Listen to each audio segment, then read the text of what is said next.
Okay, I'm afraid I'm going to do it to you again. Walk you through a labyrinthian regulatory thing that you probably want to ignore, but you probably shouldn't, because it may eventually affect you in this insane era of insatiable data center, electricity demand, mobile capital, and finite energy supplies. Last week, PJM stakeholders, including the electric distribution companies and the Data Center Coalition, okayed a reliability backstop procurement plan to address growing data center demand and an anticipated generation supply shortfall in 2 years. This approach, if approved by the PJM board and then subsequently by the Federal Energy Regulatory Commission, would see utilities, other load-serving entities, and perhaps the data centers themselves requesting PJM to access a specific quantity of capacity in a one-time auction. The load-serving entities would then bill the large loads for that capacity with average weighted prices capped in at $555 per megawatt day.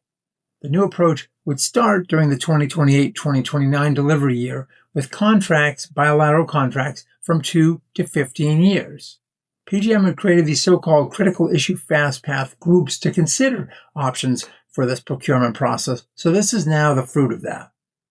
By the way, the normal BRA, base residual capacity auctions, the one for 2028-2029 ends July 7th, which happens to be today, and results will be out shortly.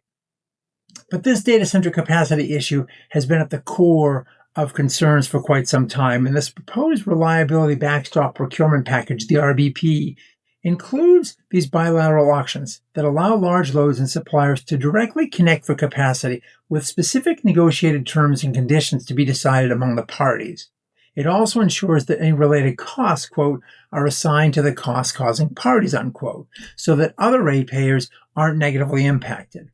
Since the load-serving entities, generally utilities, are legally and contractually obligated to supply these new large loads, they're responsible for finalizing procurement targets and bearing related financial and credit obligations.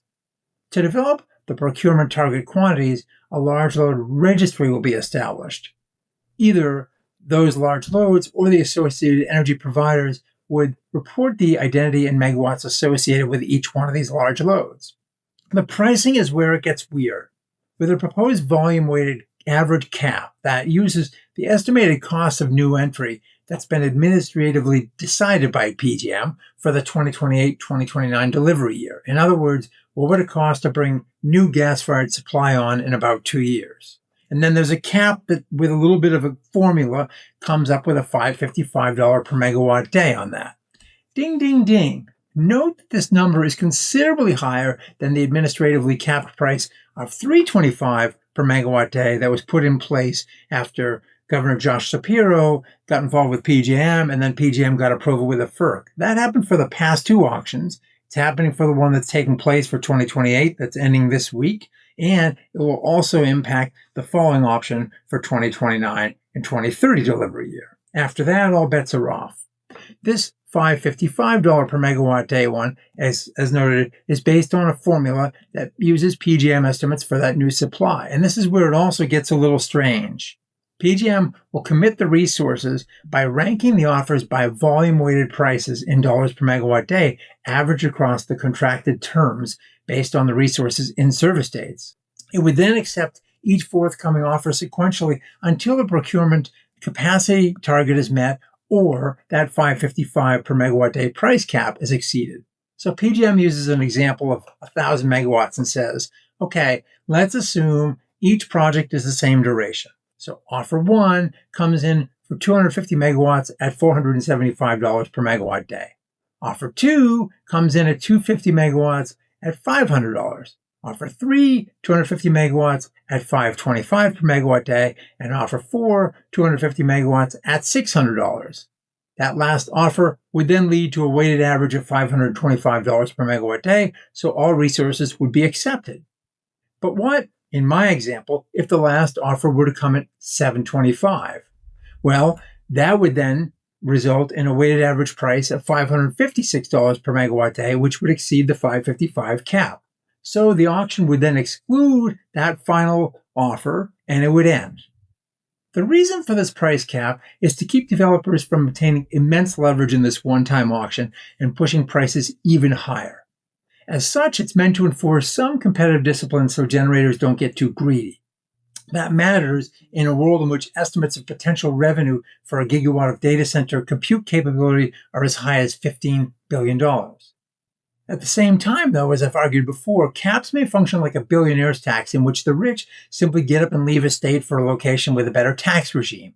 If there's no cap and higher perceived revenue opportunities in another state or country, why not simply invest in your generation there?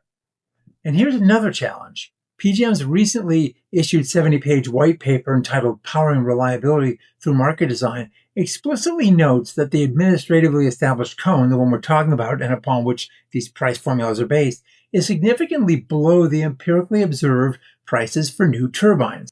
And PJM notes that a recent report of actual projects under development show combined cycle prices, for example, have as much as doubled over the past 5 years. So a project delivering in 2026 versus a project delivering in 2031 can be twice as much in the latter years. In large part, that's because the tsunami of rapidly growing forecasts of data center demand has simply overwhelmed global supply chains that can't keep up. Since the Reliability Backstop Procurement projects will come online in 2028-29, the RBP prices and caps may not yield many suppliers willing to offer capacity at those prices. With GE, Vernova, and other manufacturers reporting turbines in oversold situations through 2030 in some cases, and even beyond, there may be no magic bullet here, at least not at those $55 per megawatt day cap prices. But this exercise will provide a very useful real-world example of what's out there and at what price. And it will send a very strong example to PJM ratepayers as to what capacity prices may look like in the years after the current $325 per megawatt day cap expires, if indeed there is a future capacity market at all. One thing the PJM white paper sets out for consideration is the adoption of a Texas-style approach under which there is no capacity market at all, and energy prices send the scarcity signals and are allowed to soar. The PJM board will issue a letter to its members about the RBP with details of the final plans before filing a proposal at FERC. This stuff clearly gets more complex with each day, as market operators and regulators put one complex and detail-laden patch on top of the next, which makes me wonder why on earth anybody continues to call these markets deregulated. They are, in fact, more complex and regulated than ever before. Well, thanks for watching, and we'll see you again soon.